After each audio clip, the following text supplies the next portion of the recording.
This video provides an overview of Cirata Symphony and how the solution brings systems together for data orchestration, uses extensions and AI to tackle data challenges, reducing cost, complexity, and providing data availability when and where you need it.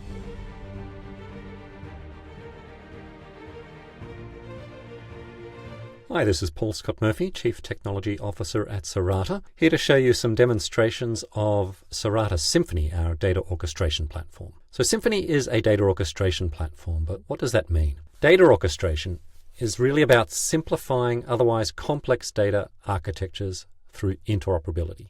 And by orchestrating a variety of data systems through Symphony, you can make your data available where it's needed and ensure that it can be used by today's or tomorrow's technology. To do this, we've made Symphony an extensible platform, and its extensions take advantage of common functionality for discoverability, security, governance, metrics and telemetry, APIs, and more. The platform offers consistent, standard and interoperable common functionality, while extensions handle the specifics of particular data systems. Let me show you a few examples of how Symphony can be applied to both improve your ability to use your data and embrace open standards to improve that even further in the future. Let's discuss how Symphony brings your data systems together for orchestration. By signing into the Symphony user interface, I'm immediately presented with a customizable dashboard that contains functionality from the collection of extensions I have access to. Each Symphony user can operate their own extensions or be granted access to an extension explicitly shared by another user. Each extension offers unique functionality, and the capabilities presented by extensions can be combined. Access to extensions is made possible by creating an API key and defining capabilities it can either provide or access. Extensions themselves use API keys to operate, and other systems accessing the functionality of extensions through Symphony require an API key to do so.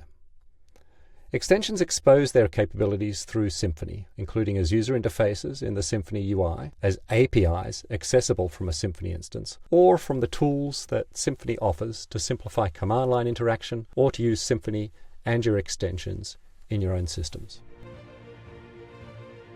Now that you understand the role of extensions in Symphony, let's take a deep dive into an example with the Cirata Intelligence extension. AI technologies are a great example of recent data-centric innovation driving huge changes in every organization. It's really clear that their increasing capabilities will continue to have an outsized impact that needs clear and scalable support to make the most. The ability to rapidly assimilate and integrate data is going to be key to getting value from AI. Symphony's Cirata Intelligence extension provides an integration between the functionality of Symphony and AI platforms like ChatGPT or Anthropic Claude. One of the ways in which it does this is by exposing the capabilities of other Symphony extensions as standard model context protocol tools, allowing them to be used from a variety of applications and systems integrated with AI platforms without any additional effort. In my instance, I can review the collection of tools that Symphony makes available, including Cirata Intelligence itself, the Iceflow extension for iceberg table replication, and my Data Migrator extension, which replicates data between data lake environments. With those tools available automatically, because they're exposed as extensions in Symphony, I gain access to those through the simple mechanism of pointing my AI tool, like the Claude desktop environment, to Cirata Symphony. The AI platform then automatically determines what tools are available from Symphony, and I can constrain their use either here in the client application or through the API keys that Symphony uses and the client uses to interact with the Symphony platform. With those available, I can ask simple questions of my data environment to get information about what's being performed or to orchestrate activities. So, for example, what migrations are running is a very simple question to ask of my data environment. And in this case, Anthropic Claude will have the intelligence to understand that it needs to query my Data Migrator system, which it's doing right now. That coordination is orchestrated through the Symphony platform using the interface that's standard for AI systems accessing tools through the Model Context Protocol service.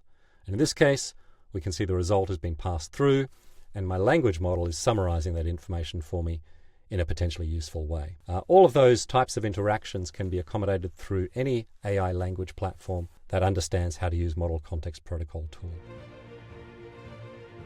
As another example of how Symphony enables secure and simple orchestration among your data environments, Let's take a look at another extension. In this case, the IceFlow extension.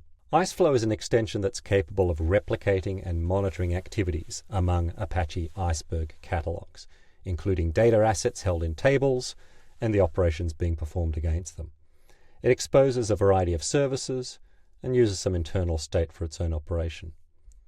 IceFlow is configured by specifying firstly the warehouses that contain data in your distributed file systems, and then connecting it to a collection of Iceberg catalogs across which it can either monitor or replicate data and activities.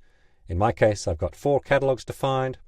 As an example, here's my Postgres catalog. It's a JDBC catalog type with some specific details associated with it, and I can use the Cirata IceFlow extension's user interface exposed through Symphony to monitor and observe what data assets I have available in that catalog. But more importantly, the IceFlow extension allows me to replicate data between environments. You can see here I've got an existing replication in effect, taking data assets from my Dockerized Hive catalog and replicating those to my Postgres catalog. And I can review the activities that's performed previously to get an understanding of what activities are occurring. Creating a new replication is a very straightforward process. I simply give it a name, we'll call it Demo 1, specify whether I want the replication to occur on a continuous basis, just be done once, or perhaps repeatedly scheduled. I specify my source and target catalogs, and then select the scope of the data assets that I want to replicate.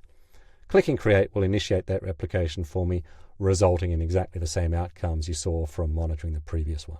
Learn more about Cirata Symphony at cirata.com.